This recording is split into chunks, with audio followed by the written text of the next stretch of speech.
Hey students, how are you? High school language arts flex class week 9.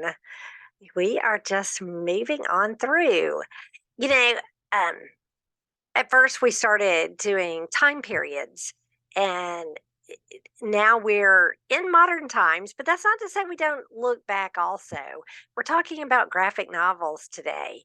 And so we're kind of crossing some of the time periods that we talked about in the past. But for these last few classes, I want to look at specific genres. So today, graphic novels. What is a graphic novel? This is one of the things that's a little bit harder to define. Everybody has a slightly different definition, but I think this is a basic definition that we can agree on. Graphic novels are a format rather than a genre. And I know I just said we're talking about genres, but some people also put it in as a subgenre. These novels can really be any genre. They can be nonfiction, general fiction, literary fiction, historical fiction, sci-fi, fantasy, etc. But when you go to the library, there is a section of graphic novels. Same things with bookstores now. So that's why I kind of call it a genre a little bit. Some people put it in with the genre. They are not designed to be the same thing as a comic book. There's a comic section and there's a graphic novels. Graphic novels are usually, not always, but a standalone plot, and they're usually deeper than a comic book. Comic book creators don't necessarily call themselves graphic novelists, and vice versa. Graphic novelists don't consider them comic writers. And it has nothing to do with humor. I mean, like, comic books are not necessarily all funny. A lot of them started that way with humor, but I mean, now you've got the Marvel comic books and Spider Man, DC, Batman, all of this, you know, that doesn't fall under humor, but still falls under comic book. Now, there's lots of different types of graphic novels. Besides the fact that they can cross genres, there's manga, there's the superhero epic sagas, there's classic literature, there's personal narratives, there's nonfiction. So, lots of different styles of graphic novels. Doesn't neatly fall into any one category whatsoever. So, if you're a fan of one, you may not necessarily be a fan of the other. So, but I love that graphic novels have become so popular. I think it falls into how we learn. Not everybody wants to pick up an 800-page novel and read through it. That's not their learning style. That's not how they process information.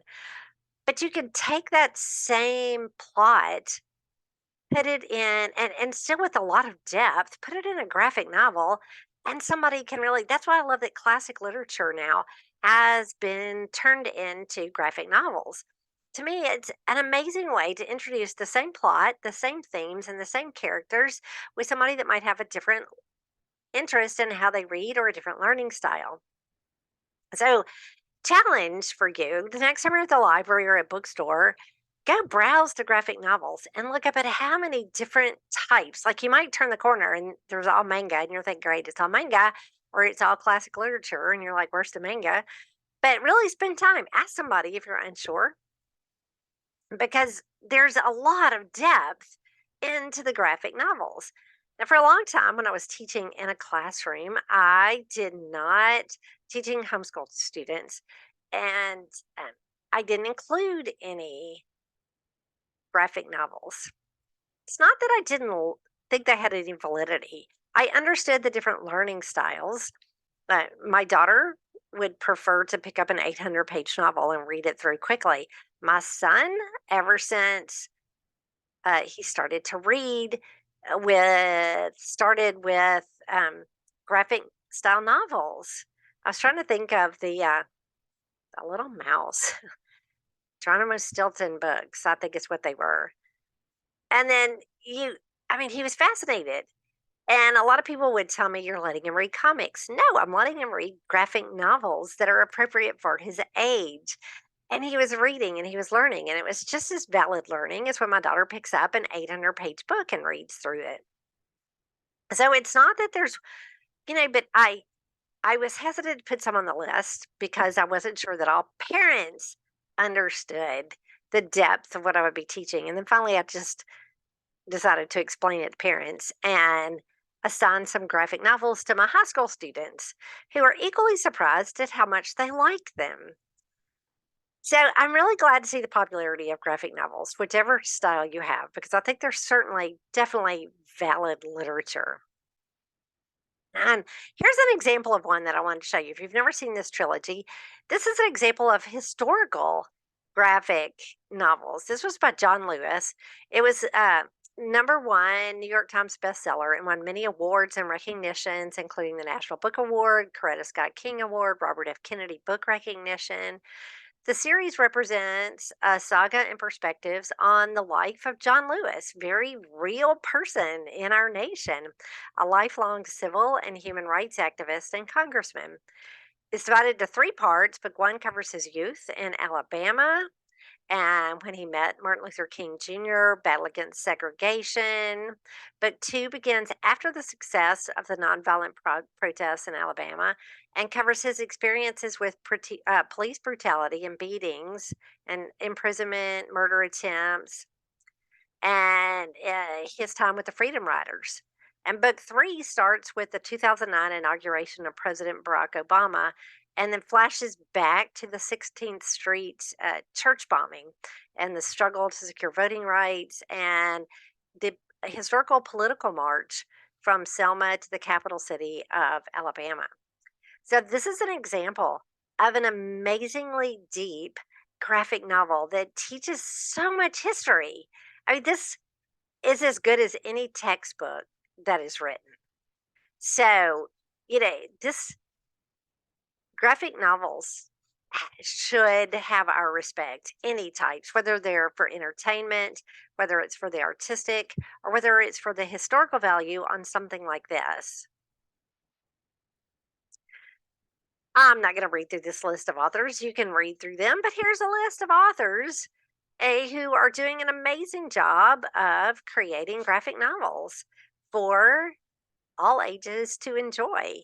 So look up some of these. Do what I've said before. You don't have to necessarily go out and buy 20 books here or anything, but look up these um, authors. Read a little bit of their bio, read a few quotes from them, get introduced to, just freeze this for a minute, get introduced to some of their work.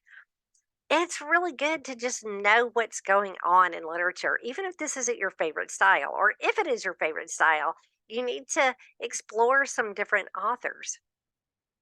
So just Google some of these people and get a sense of the different types of graphic novels that are available and the diversity of authors who are creating these books. Now, when is the beginnings? I don't know. It's dependent on who you ask. You can look up the history of the graphic novel if you're interested.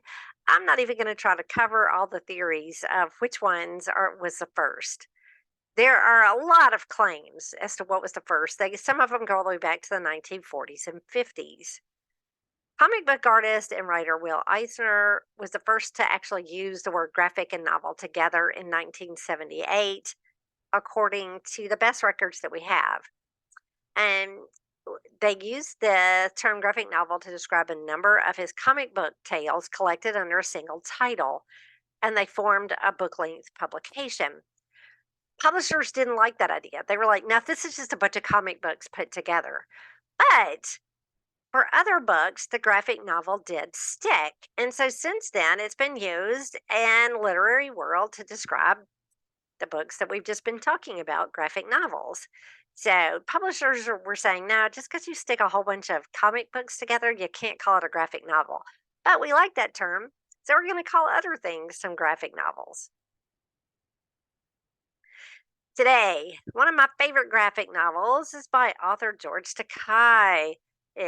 Let's see if you can recognize what series this actor acted in. Before I switch, do you recognize the picture? George Takei is best known for his portrayal of Mr. Sulu in the acclaimed television and film series Star Trek, played in Star Trek a long time. He's an actor, social justice advocate, New York Times bestselling author. His acting career has spanned 5 decades with more than 40 feature films and hundreds of television guest starring roles to his credit. Fascinating life story. Look up George Takei and read even more about his life. And the part that we're focusing on today is the outbreak of World War II. Los Angeles, California born Takai and his family were placed behind barbed wire enclosures of the United States internment camps, along with 120,000 other Japanese Americans.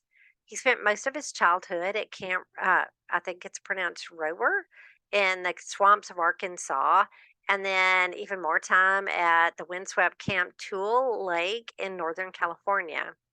At the end of the war, Takai's family did return to their native Los Angeles. Here's a cover of the book. Again, I absolutely, this is the first graphic novel that I taught in any of my in person classes. It doesn't take long to read. If you have not read it, I recommend that you pick up a copy at your library, get a copy off the internet somehow. Get it shipped to you, get a Kindle version, whatever version format you like to read, but really great book. The themes of the book: courage, country, loyalty, and love. Here's a summary. Takai woke up as a 4-year-old boy to find his own birth country, he was American, at war with his father's country, Japan, and their entire family forced from their home without knowing what was next. What a lot of Americans don't realize that in 1942, at the order of President Franklin D. Roosevelt, every person of Japanese descent on the West Coast was rounded up and shipped to one of 10, quote, relocation centers. It's a nice way of saying it was basically, it was an internment camp. They were imprisoned there, hundreds or thousands of miles away from home, where they would be held for years under armed guard. They could not leave. Relocation center is a nice sounding word, but they had no choice. They could not leave. They called his enemy as Takai's firsthand account of those years behind barbed wire, the joys and terrors of growing up under legalized racism, his mother's hard choices, his father's faith in democracy, and the way those experiences planted the seeds for his astonishing future. Now, notice the word joys are in here. You're like, okay, so what could be anything good about that? Well, it's from the perspective of a child. So, of course, the parents worked very hard to still give them childhood joys, give them games to play, make part of it fun for the kids as best the parents could. They wanted their children to um, have joys in life like any parent would. So, this is written from the perspective of a child to show how confusing it could be because what was so horrible for the adults, the children didn't quite understand. They were like, is this vacation? Where's our stuff? And so he's very honest that at first he didn't understand how horrible it was. And that's part of it is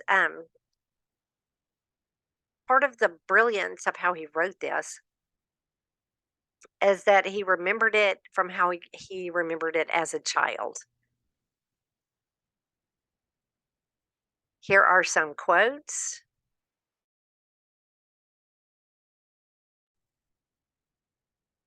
Pardon my cough there. Memory is a wily keeper of the past, usually dependable, but at times deceptive. Childhood memories are especially slippery, sweet, and so full of joy they can often be a misrendering of the truth. For a child, that sweetness, out of context and intensely subjective, remains forever real. I know that I will always be haunted by the larger, vaguely remembered reality of the circumstances surrounding my childhood. Another quote: people can do great things, George. They can come up with noble, shining ideals. But people are also fallible human beings, and we know they made a terrible mistake.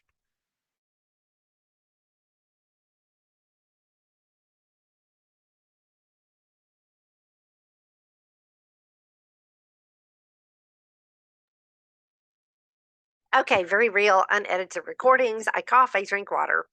Um, I know this is a flex class, but you get the reality of online. I don't know what season it's going to be when you watch this because I will have classes scheduled forever, but it is the beginning of winter and I have a very small cold. Here is another quote. Years later, the trauma of those experiences continued to haunt me. Most Japanese Americans from my parents' generation didn't like to talk about the internment with their children. As with many traumatic experiences, they were anguished by their memories and haunted by shame for something that wasn't their fault. Shame is a cruel thing. It should rest on the perpetrators, but they don't carry it the way the victims do. So you can see that this is a graphic novel, but there is a lot of depth to this. One final quote. That remains part of the problem that we don't know the unpleasant aspects of American history, and therefore we don't learn the lesson those chapters have to teach us. So we repeat them over and over and over again. So I encourage you to find a copy of this book. Well worth the read.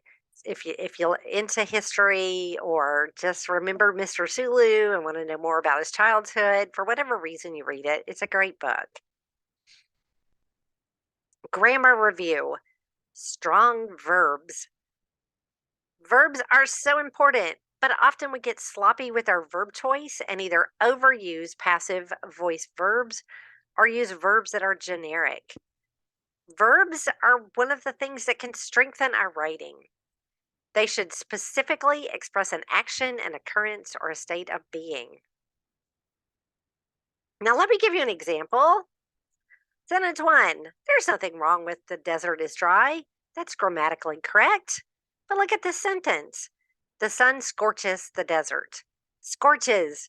What a great verb if that's appropriate for what you're writing. So it's a much stronger sentence.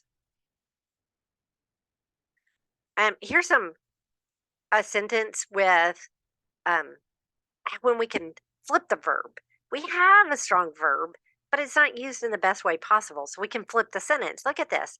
A study was conducted on the effectiveness of the new testing methods by researchers at Yale University. Why don't we just flip it? Researchers at Yale University conducted a study on the effectiveness of the new testing methods. It's much stronger when you flip that sentence. Now, here's an example. All of these sentences are grammatically correct. But if you have a lot of passive voice, look how dull they are without saying a lot. I mean, they're kind of generic sentences. The kitten is under the bed. Okay, there's nothing grammatically wrong with that. Look, the kitten hides under the bed. The kitten runs under the bed. The kitten sleeps under the bed. I know what the kitten is doing under the bed if you use a specific verb. She is cold. She feels cold. The dog runs fast. The dog plays quickly. So think of these sentences like the soccer players are good. That's not one where you can just change the verb, but that doesn't say a lot. That's a very generic sentence. The soccer players are good. Are good at what? How good are they? The soccer players win many championships. The soccer players score in every game. The soccer players play defensively. The goalies stop 90% of the shots on goal. Use a specific verb and a specific example of how they are good instead of same thing with my friend is nice. What does it really mean? My friend is nice. That's so generic. My friend listens well. My friend gives great gifts. My friend laughs with me often. My friend never fails me. Just whatever you want to do, but give an action verb and give something very, very specific instead of just a generic word. Does that make sense? Remember, you can always send me questions, okay? Look at this, an example of when we can just rewrite at times. He is a teacher. He teaches. He teaches English, he teaches math. He plays football instead of he is a football player. Get that active verb in there if you can. She paints. She paints beautiful pictures. She paints watercolors. Whatever you want to do. They are meal planners for their family. They plan meals for their family. He is early. He arrives early. She writes for the magazine. She dances in a local dance group. Whatever you want to add to the end of it. When you have a paragraph, less than half of the sentences should be passive. So if you have 8 sentences in a paragraph, at least 5 of those sentences need action verbs. Okay? There's times, and again, it's not because these sentences are grammatically correct. They're just not considered strong sentences. So look at your verbs. Highlight your verbs in a paragraph. Look at one of your old papers, pull it up, count your sentences, and then see if more than half of them are active voice. If not, flip some of them the way that we're talking here. Like, look at this one. Here's one of overusing. She taught the class to read. She taught the students how to sound out words. She taught them to memorize their sight words. She taught them how to know how many syllables a word has. She taught them to look up many words they didn't know the meaning of. We use that word taught entirely too many times. Look up synonyms. If you're writing something and you find that you're using the same verb over and over and over again, look up synonyms. Aided, advised, clarified, communicated, guided, informed, prepared, supervised, something besides just taught. Okay, 1 or 2 in a paragraph would be fine, especially if there's some space between them. But when you have any verb, any word really, that many times in a paragraph, you need to use your thesaurus. Pull out a dictionary, look up synonyms for it. Okay, conclusion paragraphs. We're only at week 9. Okay, so if you're choosing to write the longer paper, you may not be at the conclusion paragraph yet. Totally okay. It's just when I'm talking about it. And this is information you need to know in your writing life, whether you're writing the long paper for me or not. So don't skip this. Don't say, I'm not writing the long paper for you. Still listen to this, okay? The goals of the conclusion paragraph. Restate your thesis. It is a right side up triangle. Remember, the introductory paragraph is an upside down triangle, and the point is the last sentence is your thesis statement. Conclusion is just the opposite. The restating of your thesis statement is annotate on the screen just because I can draw on the screen. This is where your conclusion starts. It should restate your thesis in new words. Don't just cut and paste your thesis, okay? But change up the words, but it's a restatement of your same thesis statement. I'm trying to clear all ideas. I have to stop and think about what I was doing. I can't do 2 things at once sometimes. I can't lecture and like hit buttons on my computer. I know, isn't that goofy? I also cannot walk and text. So that's just my quirks. But then the rest of it broadens back out again. After you restate your thesis, you could give a very brief summary of what you talked about in different language. Don't just cut and paste your main ideas, but you can briefly summarize it to broaden it back out. And then for the widest part, the bottom of it, your last part of the conclusion paragraph, if you're talking about a topic like which style of education is best, something like that, or an opinion piece or persuasive piece, you can finish with the central idea of your paper. You can also look forward, another option, as to what might be coming next in the field you're writing about. So if you're writing about the Wright brothers and you've been talking about aviation, look forward. What direction is aviation going in now? Mention some of the things that forward looking might be possible in aviation. Or you can also give modern examples of authors and artists influenced by your topic. So you've talked about Shakespeare all throughout your paper, and then you restate your thesis, kind of summarize your ideas a sentence or two. Talk about playwrights who were influenced by Shakespeare or any author that you're writing about. So you have lots of options of directions to go, but you broaden it back out, and that's a concluding paragraph. It doesn't have to be stressful. The best way to look up some papers. Don't cheat. Don't look up papers and cut them and paste them or buy one offline. I never encourage that. It teaches you nothing if you plagiarize. You may happen to get away with it, probably not, but you may. But you're not learning anything. So don't plagiarize. Don't cut and paste some paper. But when you read good papers, go to the MLA.org site and they have sample papers on there. Read the conclusion paragraphs. Um, Go to where some college papers are posted. Some call it Purdue Owl, OWL. Look up Purdue Owl. And they have sample papers on there. It's an online writing lab. That's what stands for. And they have sample papers on there. Look it up. Read the conclusion paragraphs. They give you some great ideas. Again, when you read other people's paper, the point is not to then take their ideas, but to learn from their writing style. So look up some good conclusion paragraphs on paper. Okay, remember, don't give up if you're writing a long paper. Don't. You can do this. It seems huge, but it's not. You just do it step by step by step. Goes. That's why I teach it step by step by step, because that's how I want you to think of it. It's just psychologically better instead of saying, I still got a 5-page paper to write. I've got 3 pages left. Say, look, I have a page and a half section. Oh, look, I only have 1 conclusion paragraph to write. Just take it step by step. And if you are not writing, I want you to um, just do some form of practice writing.